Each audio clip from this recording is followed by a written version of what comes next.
Terima kasih Pak Dato, para senior yang hadir di forum ini. Saya ingin memulai agak bingung juga. Pertama ingin berterima kasih dan bangga kepada teman-teman Winsuka ya. Dan saya sama dengan Bang Heis bahwa tidak berarti Prof. Effendi Ghazali tidak sepintar mereka, bahkan mungkin lebih. Cuman nasib saja yang it's all about timing kan. Ya waktu. Nah, saya tapi ingin mengaku dengan segala kerendahan hati bahwa saya tidak sepintar teman-teman Winsuka.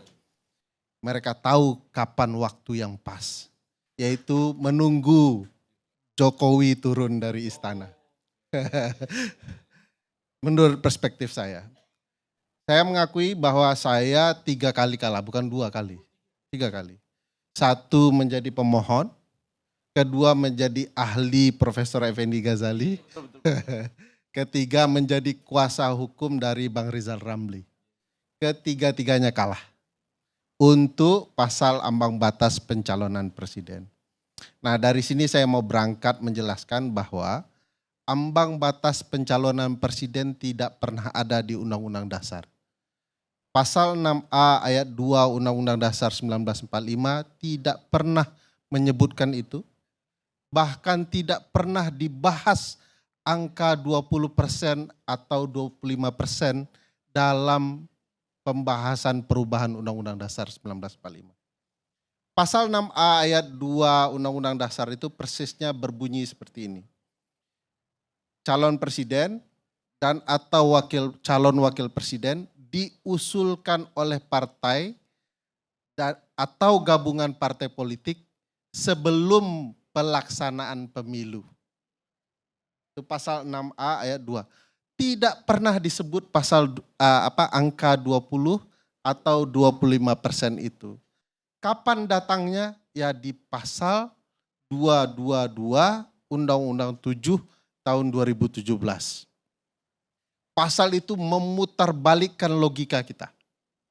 Karena bunyinya menjadi calon presiden dan atau calon wakil presiden diusulkan partai atau gabungan partai politik yang memiliki kursi 20% di DPR dan 25% suara sah nasional pada pemilu sebelumnya. Coba perhatikan kalimatnya sudah menentang Undang-Undang Dasar. Sebelum pelaksanaan pemilu menjadi pemilu sebelumnya. Itu sudah kacau gitu ya. Nah, karena ini tidak ada, timbul pertanyaan yang jauh luar biasa sebenarnya. Apa yang membuat Mahkamah Konstitusi tidak melindungi ketentuan pasal 6A ayat 2? Jawabannya sederhana, kepentingan politik. Dan itu sudah terjadi bertahun-tahun. Misalnya kalau kita mau menyinggung seberapa banyak ketentuan ini pernah diuji di Mahkamah Konstitusi, jawabannya sebanyak 46 kali.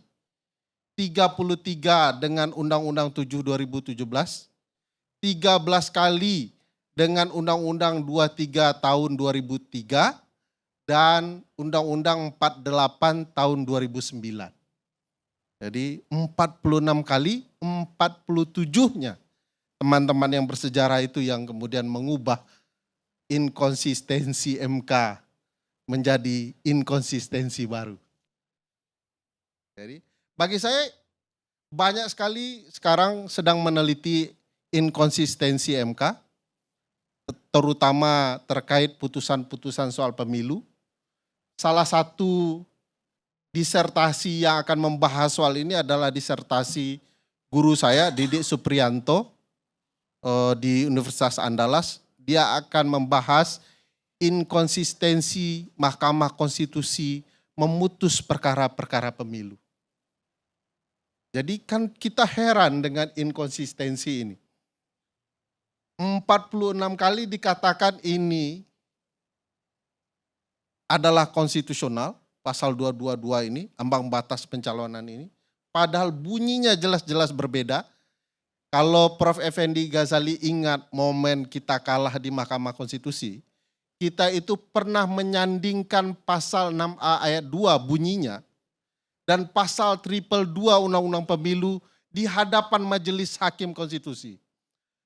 Kami kurang lebih menyatakan, kurang lebih ya, kalau dilihat di hadapan kita dua bunyi pasal ini, siapapun yang bisa membaca pasti menyatakan berbeda. Tidak mungkin ada nilai yang sama terhadap dua pasal ini. MK kemudian sekali lagi selalu membahas apa yang disebut open legal policy. Apa itu open legal policy? Kebijakan hukum terbuka. Apakah ini buka-bukaan atau suka-suka begitu koalisinya terbuka lalu kemudian ada ketentuan dan kesepakatan baru? Open legal policy adalah suatu kalimat di dalam undang-undang dasar untuk memberikan amanat konstitusional terhadap pembuat undang-undang. Bunyi kalimatnya kurang lebih dapat diatur lebih lanjut dalam atau digunakan kata dengan undang-undang. Jadi kalau undang-undang dasar memerintahkan dapat diatur lebih lanjut dengan atau dalam undang-undang, itulah kalimat open legal policy. Untuk ketentuan pengusulan calon presiden, sama sekali tidak diberikan amanat oleh Undang-Undang Dasar untuk menjadi open legal policy. Dari mana datang logika MK bahwa ini adalah open legal policy? Menurut Mahkamah Konstitusi dalam berbagai putusannya, MK menggunakan ketentuan pasal 6A ayat 5 Undang-Undang Dasar yang mengatakan tata cara pelaksanaan pemilihan presiden, pemilihan umum diatur lebih lanjut dengan undang-undang.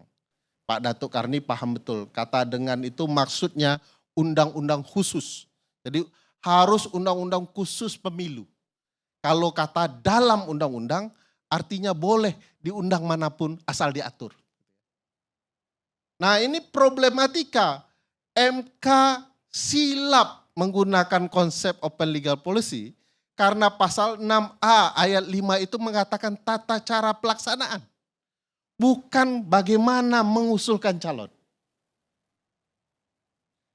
Jadi pasal yang dibahas lain, yang dimaknai lain. Nah, Benar, saya mau nanya aja. Silapnya 46 kali, itu bukan silap. Saya tidak tahu itu terpleset berkali-kali lah gitu ya.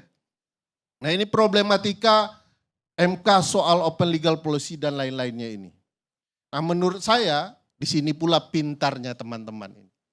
Mereka kalau saya simak isi permohonannya, mereka mengatakan bahwa ada putusan MK 5152 PUU 7 Romawi tahun 2008 yang menyatakan bahwa open legal policy itu bisa kemudian dibahas lagi konstitusionalitasnya kalau dia melanggar moralitas. Sayangnya MK tidak cerita pelanggaran moral apa saja yang terjadi soal ambang batas selama ini. Karena MK menyinggung begini, ada tendensi suatu waktu dalam pemilu kita akan ada tindakan-tindakan yang menghalang-halangi orang lain untuk mencalonkan atau ada potensi punya kecenderungan hanya membatasi calon menjadi dua. Jadi kalau konsekuensi calon presiden dua kan cuma satu kali pemilu presiden kita, tidak ada putaran kedua. Padahal second round itu diatur di dalam pasal 6A ayat 3 Undang-Undang Dasar 1945. Jadi pasal ini bisa tidak berguna gara-gara sikap ini. Atau juga ada rencana menyingkirkan lawan-lawan politik. Nah, ini dugaan MK tapi tidak dijelaskan lebih banyak. Ini misterinya putusan 62 PUU 22 Romawi tahun 2024 ini. Misteri. Yang bisa menjawab adalah Bang Ciko dan teman-teman. Karena punya kecenderungan partai Bang Ciko yang sedang disasar salah satunya. Partai lain juga potensial disasar. Nah ini problematika yang kemudian hendak diselesaikan oleh MK secara janggal dalam keilmuan. Karena saya dulu pernah belajar soal tafsir konstitusi. Tidak banyak yang meneliti soal tafsir konstitusi. Saya mempelajari itu. Dan paling menarik dari penjelasan beberapa guru saya, Profesor Zik namanya, dia mengatakan tidak bisa putusan peradilan untuk tafsir konstitusi itu diubah-ubah. Kapan dia bisa dilakukan? Satu, kalau memang ada peristiwa yang berbeda dengan putusan sebelumnya. Jadi substansi yang dibahas sama, tapi ada peristiwa yang berbeda. Saya mau contohkan, dulu ada peristiwa Jane Roe namanya di Amerika, dia hamil, ya, dianggap pemerkosaan, lalu kemudian Mahkamah Agung Amerika punya pemahaman dalam tafsir-tafsirnya tidak boleh aborsi. Tetapi Jane Roe maju. Kenapa? Dia adalah korban pemerkosaan. Dia mengatakan, saya tidak sanggup merawat bayi yang kira-kira nanti lahir mirip dengan wajah pemerkosa saya. Psikologi saya terganggu. Mahkamah Agung kemudian memutuskan bahwa aborsi tidak boleh dengan pengecualian. Berubah tafsirnya. Sekarang ada tafsir yang diupayakan baru, ya, makin berkembang tafsir itu. Itu boleh katanya. Kedua, kalau konstitusi diubah, undang-undang dasarnya mengalami perubahan, boleh. Nah, MK berkali-kali mengubah sesuatu. Tadi teman-teman mahasiswa sudah mengatakan pilkada lah dan segala macam yang sudah disampaikan. Nah, ini problematika konstitusional juga.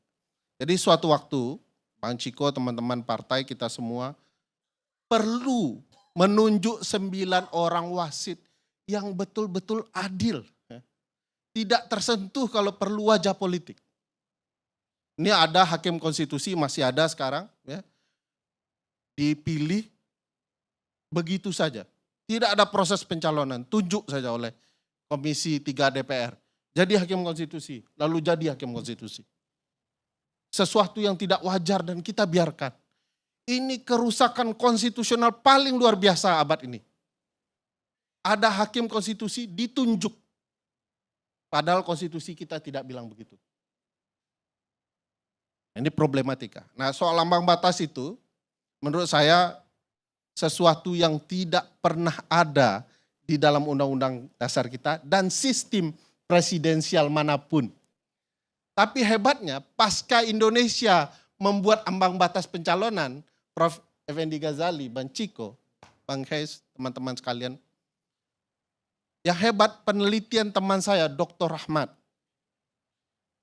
Dia menyelesaikan doktornya di Universitas Brawijaya. Temuan dia adalah setelah Indonesia membuat ambang batas, Turki di dalam konstitusinya meniru. Jadi prestasi kita lebih hebat dari sepak bola kita, Prof. Effendi Ghazali. Konstitusi kita ditiru dalam sistem presidensial di Turki. Tapi mereka punya calon perorangan, itu aja bedanya. Itu membedakan. Beda, ya. Tapi ditiru, itu yang paling penting ya.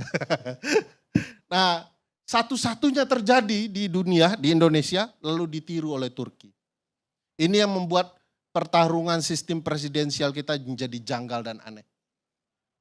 Nah, itu ternyata ada yang niru. Nah, apakah kekhawatiran teman-teman partai politik, partai ini akan calon presiden akan banyak, jumlahnya akan tidak bisa dibatasi, lalu MK mengingatkan soal electoral engineering. Saya mau mengatakan begini, satu, tidak wajar kalau jumlah calon itu akan sampai 100. Tadi Bang Ciko nyinggung ya. Karena semua partai ingin menang. Sehingga mereka akan berpikir membangun koalisi dan memilih calon presiden yang potensial menang. Jadi kemungkinan tidak akan banyak betul itu. Sebelum lanjut, boleh ya? Padahal saya mau bela poin berikutnya. Tapi nggak apa-apa. That's one way to look at it. Tapi ada satu hal lagi bisa dilihat juga dari kacamatanya Mas Adi tadi. Toh siapapun yang jadi selalu mengajak yang lain. Gitu. Yes. Siapa tahu kan yang dari 100 itu misalnya dia merasa minimal gue pasti jadi menteri lah. Gitu. Ya. Kan gue bikin partai politik, gue maju. ntar gue jadi menteri lah paling enggak kan gitu kalau kalah. Betul. Ya kira-kira begitu. Ya perspektif itu yang membuat tidak mungkin orang akan semuanya mengajukan calon presiden. Nah yang logika kedua adalah emang kalau banyak kenapa? Apa yang salah dengan banyak? Nah, Iran 152, Amerika kemarin kalau mau pakai catatan 6 yang utama, ya, 23 pasangan calon plus. Apa plusnya? 24 nih calon yang menulis di atas kertas ballot ya. Jadi dia mengajukan diri sebagai calon presiden dan menuliskan namanya di dalam kertas suara. Jadi 24 lebih pasangan calon. Jadi apakah kemudian itu menyebabkan sistem pemilunya tidak efektif? Tidak juga. Mereka ada electoral engineering yang namanya electoral college, ya. Kemudian konsep menang the winner takes all, ya. Sehingga itu berkaitan dengan konsep electoral college-nya. Ada electoral engineering-nya. Nah, saya mau mengingatkan kita semua bahwa MK mewanti-wanti soal itu dan penting itu.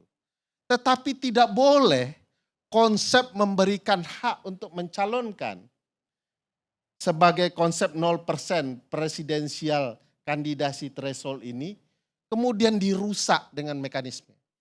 Yang ada ruang untuk electoral engineering adalah ketentuan pasal 6A ayat 3 soal the real presidential threshold. Jadi perlu saya jelaskan ini mungkin agak sedikit membingungkan. Tidak pernah ada presidensial kandidasi threshold, ambang batas pencalonan, tapi yang ada adalah presidensial threshold. Apa itu ambang batas kemenangan? Nah, Indonesia politisinya menipu kita semua dari dulu. Bahwa ada presidensial threshold. Padahal presidensial threshold bukan itu maknanya. Bukan ambang batas pencalonan presiden. Tapi ambang batas kemenangan presiden. Yaitu pasal 6A ayat 3 Undang-Undang Dasar 1945. Yang mengatakan bahwa untuk terpilih dalam satu putaran, maka dia harus memperoleh suara 50% lebih dan tersebar di 20 provinsi lebih dan sebarannya 20%. Nah menurut saya kalau ini diterima usulan, ini terbuka menjadi electoral engineering. Kenapa terbuka? Karena ini juga tidak adil kalau dibiarkan apa yang disebut oleh pasal 6A ayat 3 itu. Karena seorang calon presiden akan mengejar kemenangan satu di Pulau Jawa plus Pulau Sumatera atau Pulau Jawa, Pulau Sulawesi saja. Karena sudah terpenuhi itu ambang batas. Kedekatannya akan sampai di sana. Nanti ahlinya Mas Adi itu. Bagaimana memenangkan 50% lebih gitu ya. Tapi saya mau mengatakan perlu kita. Gampang udah, mau lagi ingat 50% plus 1 untuk menang cukup dengan bansos. Bansos dan parcok, jangan lupa ya. Nah, kenapa ini bisa menjadi parcok? Itu tidak terbantah, saya termasuk nanti akan menjelaskan soal itu di sidang Mahkamah Konstitusi. Imbas ini, parcok ini sampai ke pilkada. Nah, saya mau skip ya. Kita fokus kenapa ini perlu dilakukan electoral engineering-nya. Karena begini, kalau dibiarkan potensi kemenangan akan selalu di provinsi-provinsi besar. Padahal Papua adalah Indonesia, Sulawesi adalah Indonesia, Kalimantan Indonesia, Sumatera adalah Indonesia. NTB, Bali, NTT adalah Indonesia.